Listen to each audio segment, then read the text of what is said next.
네. 우선 저희가 좀 깊게 파고들 주제는요. 요즘 대한민국 정치권이랑 미디어계를 정말 뜨겁게 달군 이슈죠. 바로 방송통신위원회 방통위 개편 논란입니다. 여러분께서 보내주신 여러 기사들, 또 관련 자료들을 바탕으로 이 복잡한 사안의 실타래를 한번 풀어보려고 합니다. 네, 이게 사실 17년이나 된 정부 기구가 갑자기 폐지되고 새로운 기구로 대체된다는 거, 정말 흔한 일은 아니잖아요? 도대체 왜 이런 결정이 내려졌는지, 또 여야 각자의 입장은 뭔지, 그리고 이게 결국 우리에게 또 여러분께 어떤 의미가 있는지 한번 차근차근 따져보겠습니다. 자, 그럼 바로 시작해 볼까요? 우선 가장 핵심적인 사건부터 좀 정리하고 넘어가야 할 것 같아요. 지난 9월 27일이었죠. 국회 본회의에서 법안이 하나 통과됐습니다. 이름이 좀 긴데 방송미디어통신위원회 설치 및 운영에 관한 법률안, 줄여서 방미통일법이라고 부르겠습니다. 네, 맞습니다. 이 법의 골자는 간단해요. 기존의 방송통신위원회를 없애고 방송미디어통신위원회라는 새로운 조직을 만들겠다 이겁니다. 통과 과정도 좀 봐야 할 것 같은데요. 네, 당시 상황을 보면요. 재석 의원이 177명이었는데 찬성이 176명, 반대가 딱 1명 나왔습니다. 당시 여당인 더불어민주당이랑 범여권 정당들이 다 찬성표를 던졌고요. 개혁신당의 이주영 의원만 유일하게 반대를 했죠. 아, 반대가 한 표였군요. 네, 근데 여기서 주목할 점은 제1야당인 국민의힘은 이 표결에 아예 참여를 안 했다는 겁니다. 불참으로 법안 처리에 대한 반대 입장을 아주 분명히 보여준 거죠. 그러니까 단순히 이름만 바꾸는 게 아니라 이 법 통과 자체가 엄청난 파장을 바로 가져왔잖아요. 현 이진숙 방통위원장 거취 문제 때문에요. 이가 2027년 7월까지로 보장되어 있었는데도 이 법이 공포되는 순간 바로 자동 면직되게 된 겁니다. 법안 공포 시점도 굉장히 빨랐던 걸로 기억하는데요. 네, 맞습니다. 당시 예상으로는 9월 30일 국무회의에서 바로 의결될 거다 이런 전망이 나왔었죠.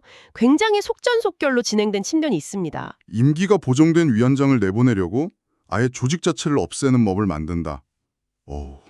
확실히 좀 이례적이긴 하네요. 네, 바로 그 지점이 이 논란의 아주 중요한 부분입니다. 이게 정부 조직 운영의 안정성 문제라든지 또 법적인 절차의 정당성 문제 이런 질문들을 던지게 만드는 거죠. 그럼 표면적으로 내세운 이유는 뭐였을까요? 왜 굳이 기존 방통위를 없애고 새로운 위원회를 만들려고 하는 건지. 공식적인 설명은 이렇습니다. 방송하고 통신 관련 정책 기능이 지금 좀 나뉘어 있거든요. 방송 정책은 주로 방통위가 하고 유료 방송이나 뉴미디어 쪽 일부는 과학기술정보통신부, 과기정통부가 담당하는데요. 이걸 새로 만들 방미통일로 하나로 합쳐서 좀 더 효율적이고 체계적으로 관리하겠다 이런 취지입니다. 아, 기능 통합. 네. 예를 들면 요즘 OTT나 디지털 플랫폼 같은 거 엄청 중요하잖아요. 이런 새로운 미디어 환경 변화에 좀 더 효과적으로 대응하기 위해서 관련 정책 기능을 방미통위가 다 포괄적으로 다루도록 하겠다는 거죠. 생각보다 통합되는 기능의 폭이 넓습니다. 기능 통합 말고 조직 구조 자체도 바뀌는 거죠? 네, 그 구조 변화가 또 상당히 중요합니다. 새 방미통위는 위원장 1명, 부위원장 1명, 그리고 상임위원 1명, 여기 비상임위원 4명, 이렇게 해서 총 7명으로 구성됩니다. 7명이요? 기존보다 늘었네요. 네, 기존 방통위는 상임위원 5명 체제였거든요. 근데 여기서 더 중요한 건 위원 추천 방식이에요. 대통령이 위원장을 포함해서 2명을 지명하고요. 여당이 2명, 그리고 야당이 3명을 추천하게 됩니다. 아, 야당 몫이 늘었네요. 그렇죠. 이렇게 되면 위원회 전체 구도는 여당 측 4명, 야당 측 3명, 즉 4대3 구도가 되는 겁니다. 기존 방통위가 보통 여야 3대2 구도였던 거랑 비교하면 확실히 달라지는 부분이네요. 4대3 구도라 이게 실제 운영에는 어떤 영향을 줄까요? 그게 바로 이제 정치권에서 주목하는 지점인데요. 그냥 숫자만 보면 여당 측이 과반을 넘는 구조잖아요. 근데 실제 운영은 조금 더 복잡할 수 있다는 분석도 있어요. 왜냐하면 위원 7명 중에 위원장, 부위원장, 상임위원 1명, 이 3명은 매일 출근하면서 실질적인 업무를 담당하는 정무직 공무원이거든요. 상임위원들이죠. 반면에 비상임위원 4명은 주로 위원회 전체 회의 때만 참여하게 됩니다. 그래서 위원회 운영에 어떤 실질적인 주도권이나 영향력은 이 상임위원 3명에게 집중될 가능성이 높다는 거죠. 아, 그러니까 야당 추천 몫이 3명으로 늘긴 했지만 실제 힘의 균형은 상임위원 3명이 어떻게 구성되고 움직이느냐에 따라 달라질 수도 있다. 뭐 이런 해석이군요. 네, 그런 해석이 가능합니다. 그리고 덧붙여서 방송 내용 심의하는 방송통신심의위원회 있잖아요. 여기도 이름이 방송미디어통신심의위원회로 바뀌고 심의위원장에 대해서 국회 인사청문회나 탄핵소추가 가능하도록 하는 내용도 포함됐습니다. 아, 심의위원장 견제 장치도 강화되는 거네요. 네, 아무래도 심의기구에 대한 정치적인 견제를 좀 강화하려는 의도로 보입니다. 자, 기능 통합, 구조 변경, 표면적인 이유는 알겠습니다. 근데 이번 개편을 둘러싼 여야 충돌이 정말 격렬합니다. 서로를 향해서 방송 장악이다, 이런 날선 비판을 막 쏟아내고 있는데요. 각자 주장을 좀 더 자세히 들여다볼 필요가 있겠어요. 먼저 법안 통과를 이끈 더불어민주당 입장은 이번 조치가 방송 정상화를 위한 어쩔 수 없는 선택이었다, 이런 거죠. 네, 맞습니다. 당시 김병기 원내대표는 페이스북에 방송을 권력의 손아귀에서 국민의 품으로 돌려놓는 순간이다, 이렇게 표현했고요. 과방위 위원장인 최민희 의원은 좀 더 직설적으로 방송장악위원회라는 오명도 굿바이, 이진숙도 굿바이, 이렇게 말하기도 했죠. 방송 정상화라는 표현을 썼는데 그 배경에는 역시 이진숙 위원장에 대한 문제의식이 깔려 있는 거군요. 네, 그렇습니다. 민주당은 기본적으로 이진숙 위원장을 이전 정부의 방송장악 의도를 관철하기 위해 임명된 인물이다, 이렇게 규정해 왔거든요. 특히 작년 7월이었죠. 위원장 취임 당일에 MBC, KBS 이사진 임명을 강행하려다가 법원이 제동을 걸어서 무산된 사건이 있었고요. 또 국회에서 탄핵소추안이 가결된 이후에 보수 성향 유튜브에 나가서 정치적 중립 의무 위반 아니냐, 이런 비판도 받았었죠. 이런 점들을 근거로 들면서 이 위원장이 물러나지 않고서는 방송의 공정성이나 독립성 회복이 어렵다, 이게 민주당의 핵심 논리인 겁니다. 그러니까 정상화라는 건 결국 이전 정부의 방송 장악 시도를 바로잡는다는 의미가 담겨 있는 거죠. 반면에 국민의힘 반응은 정말 격앙됐어요. 당시 송원석 원내대표는 페이스북에 이재명 정부가 야당 말살, 사법부 장악에 이어서 방송 장악까지 하는 건 전형적인 독재 정권의 모습이다, 이렇게 아주 강하게 비판했고요. 네, 곽규택 원내 수석 대변인도 언론 독립을 위협하고 민주주의 근간을 흔드는 민주당의 폭거다, 이렇게 규정하면서 날을 세웠습니다. 국민의힘은 이걸 결국 이진숙 찍어내기다, 이렇게 보는 거군요. 그렇죠. 이번 법원 통과의 본질은 이진숙이라는 특정 인물을 몰아내기 위한 표적 입법이다, 즉 찍어내기다, 이렇게 보고했습니다. 심지어 위임폐관이라는 사자성어까지 동원했는데요. 위인폐관이요? 네, 사람 때문에 관직을 없앤다는 뜻이죠. 보통 사람을 위해 자리를 만드는 걸 위인설관이라고 하는데 그 정반대 개념입니다. 특정인을 배제하려고 멀쩡한 정부 조직까지 없애는 건 정당성도 없고 이건 치졸한 정치 보복이자 노골적인 방송 장악 시도다, 이런 입장입니다. 특히 조직 자체를 없애버리는 이 방식의 극단성이 바로 입법 폭거의 증거다, 이렇게 주장하는 거죠. 이 논란의 한가운데 있는 당사자죠. 이진숙 위원장 본인의 반응도 빼놓을 수가 없는데요. 법안 통과 바로 다음 날 기자회견을 열어서 아주 강하게 반발했죠. 네, 정말 작심한 듯 날선 발언들을 쏟아냈습니다. 이번 법안을 곧고이 구멍인 취지 법령이다, 또 나 한 사람을 겨냥한 표적 법안이다, 이렇게 규정했고요. 그러면서 민주당이 강성 지지층, 흔히 말하는 개딸에게 추석 귀성 선물을 주려고 충분한 숙이나 협의 없이 졸속으로 법안을 처리했다, 이렇게 주장했습니다. 절차적 정당성이 부족했다는 점을 강조한 거죠. 법적 대응도 예고했고요. 네, 법안이 공포되는 즉시 헌법재판소의 헌법 소원이랑 효력정지 가처분 신청, 이걸 내는 등 모든 법적 수단을 동원해서 대응하겠다, 이렇게 예고했습니다. 이 위원장이 이렇게 강하게 나오니까 민주당 쪽에서도 바로 또 날선 발언들이 터져 나왔어요.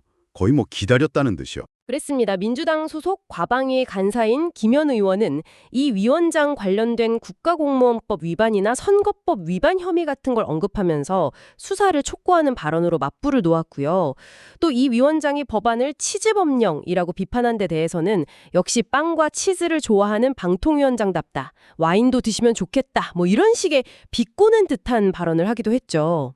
그 발언은 좀 논란이 됐었죠. 네, 박범계 의원은 또 과거 이 위원장 별명을 명령을 연상시키는 빵 XX로 불렸던 사람이 자동 면직된다. 이런 발언을 했고 박지원 의원도 개인 신용카드로 마음 내키는 대로 빵도 사잡수세요. 뭐 이런 발언을 했는데요. 이런 발언들은 사실 사안의 본질과는 좀 거리가 있고 인신공격적인 측면이 강하다는 비판을 많이 받았습니다.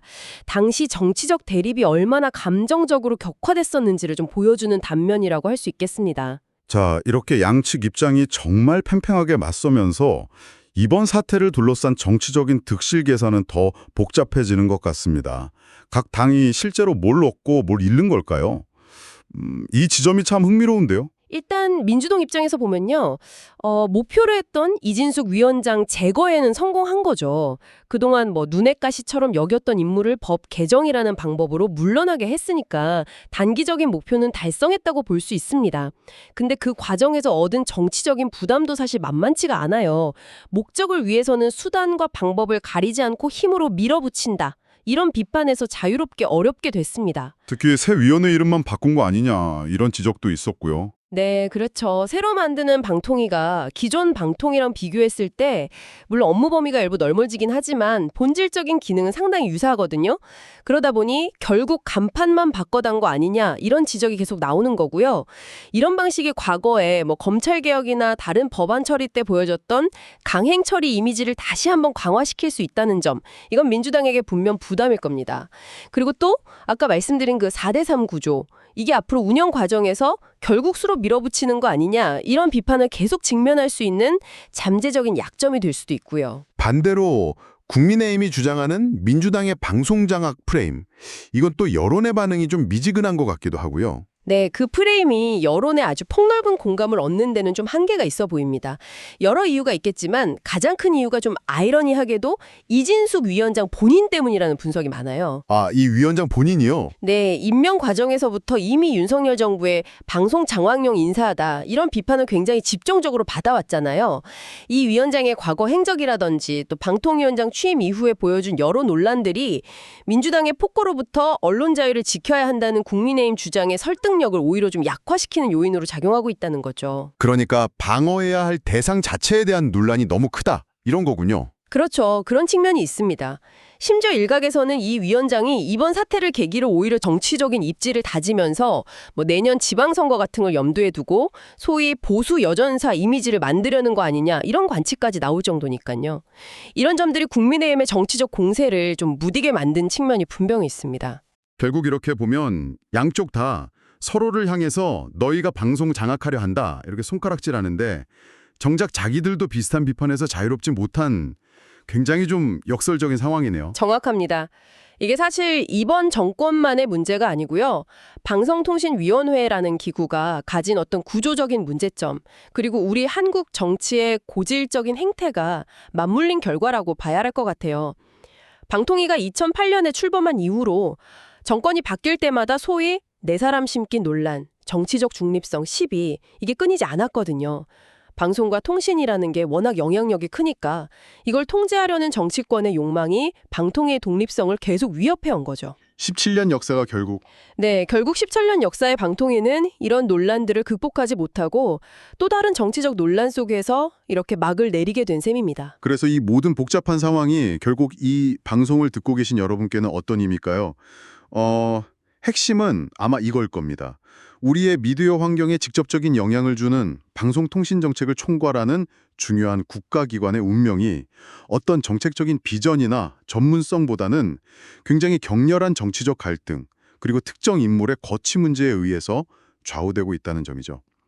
그리고 그 결과가 현직 위원장의 강제 퇴진이라는 초유의 사태와 극심한 여야 대립으로 이어진 거고요. 그리고 이 이야기는 아직 끝난 게 아닙니다. 이진숙 위원장이 예고한 대로 헌법소원 같은 법적 다툼이 본격화되면 이 논란의 무대는 이제 국회나 행정부가 아니라 헌법재판소로 옮겨가게 됩니다. 아, 헌재 결정이 중요하겠네요. 네, 헌재가 어떤 판단을 내리느냐에 따라서 이 법안의 효력이 정지되거나 아예 무효가 될 수도 있고요. 반대로 합헌 결정이 날 수도 있겠죠. 이 법적 공방의 결과는 단순히 이번 사건에만 영향을 미치는 게 아니라 앞으로 정부 조직 개편 방식이라든지 임기가 정해진 위원회의 구성과 운영에 대한 아주 중요한 헌법적 선례를 남기게 될 가능성이 매우 큽니다. 아직 진행 중인 이야기인 거죠. 오늘 저희가 짚어본 내용들을 이렇게 쭉 되돌아보면 결국 좀 더 근본적인 질문에 다다르게 되는 것 같습니다.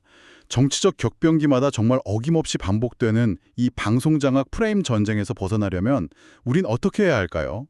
진정으로 정치적인 입김으로부터 자유롭고 독립성과 전문성을 갖춘 미디어 감독 기구를 만들려면 과연 어떤 구조와 운영 방식이 필요할까요? 그 이상적인 모습은 무엇일지 한 번쯤 우리 사회가 함께 깊이 고민해봐야 할 중요한 숙제가 아닐까 싶습니다. 오늘 저희의 깊은 이야기는 여기까지입니다. 다음 시간에도 흥미로운 주제로 다시 찾아뵙겠습니다.